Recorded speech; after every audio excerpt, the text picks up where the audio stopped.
kasi yan Tao po, nandiyan po ba kayo sa loob ng malaking bahay at malawak na bakuran? Mataas na pader, pinapaligiran at nakapilang mga mamahaling sasakyan.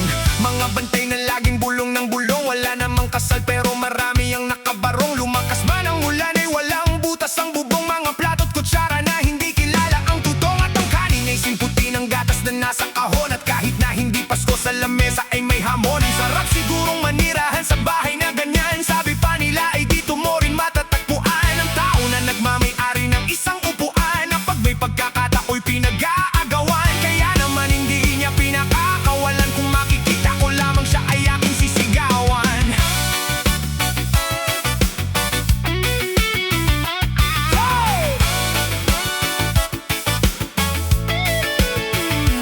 Kayo po na nakaupo, subukan nyo namang tumayo.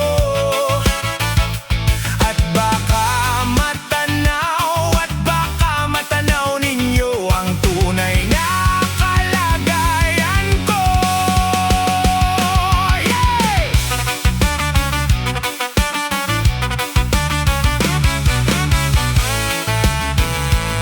Pababa!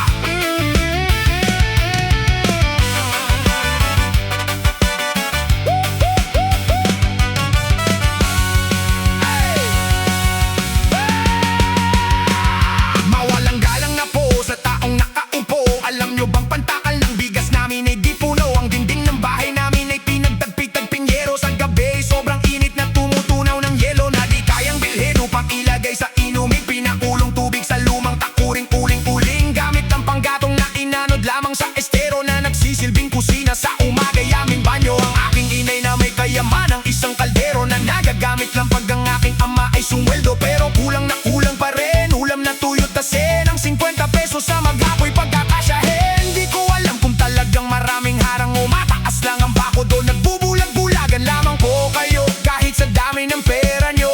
Walang doktor na makapagpapalinaw ng mata nyo. Kaya huwag kang masyadong halata. Bato-bato